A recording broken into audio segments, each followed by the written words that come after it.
ಮೊದಲನೇ ಪ್ರಶ್ನೆ income certificate sir, caste and income certificate related ಆಗಿದೆ. ಕ್ಯಾಸ್ಟ್ ಅಂಡ್ ಇನ್ಕಮ್ ಸರ್ಟಿಫಿಕೇಟ್ ಅಲ್ಲಿ ಒಂದು ಪದ ಮೆನ್ಷನ್ ಆಗಿದೆ, ಉದ್ಯೋಗಕ್ಕಾಗಿ ಅಂತ ಮೆನ್ಷನ್ ಆಗಿದೆ. ನಮ್ಮ ಸರ್ಟಿಫಿಕೇಟ್ ಗಳಲ್ಲಿ ಉದ್ಯೋಗಕ್ಕಾಗಿ ಅಂತ ಮೆನ್ಷನ್ ಆಗಿಲ್ಲ. ನಾವು ತಾಲೂಕ್ ಕಚೇರಿಗಳಲ್ಲಿ ಕೇಳಿದ್ರು, ಹಾಗೆ ಕೊಡೋಕ್ ಬರೋದಿಲ್ಲ, ನಾವು ಕೊಡ್ತಾ ಇಲ್ಲ ಅಂತ ಹೇಳ್ತಾ ಇದ್ದಾರೆ. ಇದಕ್ಕೆ ಏನ್ ಮಾಡ್ಬೇಕು ಅಂತ ಪ್ರಶ್ನೆಗಳು ಬಹಳ ಹುಡುಗರದು. ನೀವೇ ನೋಡಿರ್ಬೋದು, ಸುಮಾರು 250 ಪ್ರಶ್ನೆಗಳು ಬಂದಿದೆ. 100 ಪ್ರಶ್ನೆ ಅದೇ ರಿಲೇಟೆಡ್ ಇದೆ. ಬಸವರಾಜ್ ಸರ್, ನಿಮ್ದು ಇದಕ್ಕೆ ಏನು ಸಲಹೆ?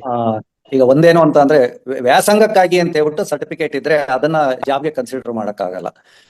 ಆಗ ಮಾತ್ರ ನೀವು ಅದನ್ನ ತಗೋಬೇಕಾಗುತ್ತೆ. ಒಂದೇನಪ್ಪಾ ಅಂತ ಅಂದ್ರೆ, ಅಲ್ಟಿಮೇಟ್ಲಿ ವ್ಯಾಲಿಡಿಟಿ ಸರ್ಟಿಫಿಕೇಟ್ ಹೋದಾಗ ವೆರಿಫಿಕೇಶನ್ಗೆ ಡಿಸ್ಟ್ರಿಕ್ಟ್ ಲೆವೆಲ್ ಕಮಿಟಿಗೆ ಹೋಗುತ್ತೆ. ಅವಾಗ ಅಲ್ಲಿ ವೆರಿಫಿಕೇಶನ್ ಮಾಡ್ತಾರೆ. ಆದ್ರೆ ಇಲಾಖೆನಲ್ಲಿ ಅವ್ರು ಏನ್ ಹೇಳ್ತಾ ಇದ್ದಾರೆ ಅಂತ ಅಂದ್ರೆ, ಸ್ಟಡಿ ಪರ್ಪಸ್ ಅಂತ ಇದ್ರೆ ಜಾಬ್ಗೆ ಅಪ್ಲೈ ಮಾಡೋದಕ್ಕೆ ಅಬ್ಜೆಕ್ಷನ್ ಆಗ್ತದೆ ಅಂತ ಹೇಳ್ತಿದ್ದಾರೆ. ಹಾಗೂ ಜೊತೆಗೆ ಇನ್ನೊಂದೇನು ಅಂತ ಅಂದ್ರೆ, ಸೋಮವಾರ ಅಥವಾ ಮಂಗಳವಾರದಲ್ಲಿ ವೆಬ್ಸೈಟ್ ನಲ್ಲಿ ಈ ಎಲ್ಲಾ ಕ್ಲಾರಿಫಿಕೇಶನ್ಗೆ ಇಲಾಖೆಯಿಂದ ಒಂದು ನಿರ್ಣಯವನ್ನು ತೆಗೆದುಕೊಂಡು ಅದನ್ನ ಪಬ್ಲಿಷ್ ಮಾಡ್ತಾ ಇದ್ದಾರೆ. ಅಲ್ಲಿವರೆಗೆ ಸ್ವಲ್ಪ ವೇಟ್ ಮಾಡಬಹುದು. ಎಸ್, ಹೌದು. FAQ ಸಂಬಂಧಪಟ್ಟ ಹಾಗೆ ಉತ್ತರನ Monday or Tuesday they are going to publish it. Okay, ಈಗ ನೀವು ಪ್ರಶ್ನೆಗಳು ಕೊಟ್ಟಿದ್ರೆ ಕನ್ಸಲ್ಟೇಷನ್ ನಾವು ಮಾಡಿದೀವಿ. ಈ ರೀತಿಯಲ್ಲಿ ಇಲಾಖೆನೂ ಕೂಡ ಪ್ರಶ್ನೆಗಳಿಗೆ ಕನ್ಸಲ್ಟೇಟ್ ಮಾಡಿ ಉತ್ತರ ಕೊಡುತ್ತೆ ಅಂತ ಬಸವರಾಜ್ ಸರ್ ಹೇಳ್ತಾ ಇದ್ದಾರೆ.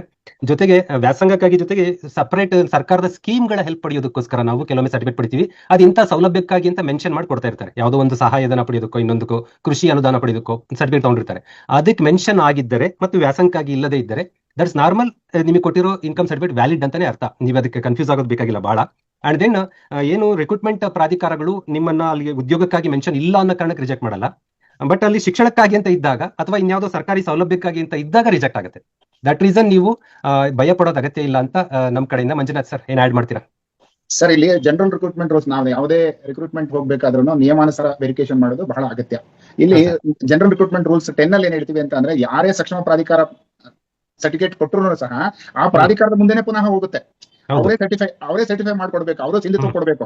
ಅವರು ಅವ್ರಿಗೆ ಹೋದಾಗ ಸಿಂಧುತ್ವ ಅವ್ರು ಕೊಟ್ಟಾಗ ನಾವು ಅದ್ರ ಬಗ್ಗೆ ಅಪಾಯಿಂಟಿಂಗ್ ಅಥಾರಿಟಿ ಅದನ್ನ ಅಕ್ಸೆಪ್ಟ್ ಮಾಡ್ತೀವಿ. ಆಗಿರೋದ್ರಿಂದ ಯಾರು ಸರ್ಟಿಫಿಕೇಟ್ ಕೊಡ್ತಾರೋ ಅವ್ರು ಎಸ್ ಅಂತ ಅಂದ್ರೆ ಆ ಸರ್ಟಿಫಿಕೇಟ್ ಅನ್ನ ಪುನಃ ನಮ್ಗೆ ಕೊಡ್ಬೋದು. ಪುನಃ ಮತ್ತೆ ವೆರಿಫಿಕೇಶನ್ ಆದಾಗ ಸಿಂಧುತ್ವ ವ್ಯಾಲಿಡ್ ಆಗುತ್ತೆ ಸರ್. ಎಸ್ ಸರ್, ಈಗ ನಮ್ಮ CET ಕೌನ್ಸಿಲಿಂಗ್ PU ಎಲ್ಲ ನೋಡಿದಾಗ ಅನ್ಸುತ್ತೆ ಸರ್, ಅಲ್ಲೆಲ್ಲ ಇನ್ಕಮ್ ಬೇರೆ ಲಿಮಿಟ್ ಅಲ್ಲಿ ಇರುತ್ತೆ. ನೀವು ಇನ್ಕಮ್ ಅಲ್ಲಿ ಏನ್ ಸೀಟ್ ಪಡೆಯೋಕೆ, ಮೆಡಿಕಲ್ ಸೀಟ್, ಇಂಜಿನಿಯರಿಂಗ್ ಸೀಟ್ ಪಡೆಯೋದಕ್ಕೆ 8 ಲಕ್ಷದವರೆಗೂ ಲಿಮಿಟ್ ಇರಲ್ಲ, ಕಡಿಮೆ ಲಿಮಿಟ್ ಇರುತ್ತೆ. ಆ ಸರ್ಟಿಫಿಕೇಟ್ ಕೊಡ್ಬೇಕಾದ್ರೆ ಶಿಕ್ಷಣಕ್ಕಾಗಿ ಅಂತ ಪ್ರೆಸ್ ಮಾಡ್ಕೊಟ್ಟಿರ್ತಾರೆ. ಈಗ ನೀವೇನು ಶಿಕ್ಷಕ ವೃತ್ತಿಗೆ ಬರ್ತಾ ಇದ್ದೀರಾ, ನಿಮ್ಗೆ ಉದ್ಯೋಗಕ್ಕಾಗಿ ಅಂತ ಕೊಡುವ ಸಂಪ್ರದಾಯ ಇಲ್ಲ. ಇವತ್ತು ಮಂಗಳೂರಿನ ADC ಅವ್ರ ಜೊತೆ ಮಾತಾಡಿದ್ದೀನಿ, ಭದ್ರಾವತಿಯ ತಹಶೀಲ್ದಾರ್ ಜೊತೆ ಮಾತಾಡಿದ್ದೀನಿ. ಎಲ್ಲ ನಮ್ಮ ಆಪ್ತರು ಒಂದು 5-6 ಜನ ತಹಶೀಲ್ದಾರ್ಗಳು, AC ಗಳ ಜೊತೆ ಮಾತಾಡಿದಾಗ ಈಗ ಏನ್ ಡಿಜಿಟಲ್ ಸರ್ಟಿಫಿಕೇಟ್ ಬಂದಿದೆ, ಆ ಬಂದಾಗಿಂದ ನಾವು ಉದ್ಯೋಗಕ್ಕಾಗಿ ಅಂತ ಸೀಲ್ ಹಾಕು ಕೊಡ್ತಾ ಇಲ್ಲ. ನಾವ್ ಯಾವ್ದೇ ಅದ್ರ ಮೇಲೆ ಟ್ಯಾಂಪರಿಂಗ್ ಮಾಡಂಗಿಲ್ಲ. ಅದೇನ್ ಪ್ರಿಂಟೆಡ್ ಗವರ್ಮೆಂಟ್ ಫಾರ್ಮೆಟ್ ಇದೆ ಸಕಾಲ್ ಇದ್ರ ವೆಬ್ ಅಲ್ಲಿ, ಅದೇ ಪ್ರಕಾರ ಬರುತ್ತೆ. ಹಾಗಾಗಿ ನೀವು ಯಾರು ಆತಂಕ ಪಡೋದು ಬೇಡ ಉದ್ಯೋಗಕ್ಕಾಗಿ ಅನ್ನೋ ವಿಚಾರವಾಗಿ. ಬಿರಾದರ್ ಸರ್, ಫೈನಲ್ ಮುದ್ರೆ ನಿಮ್ಮಿಂದ.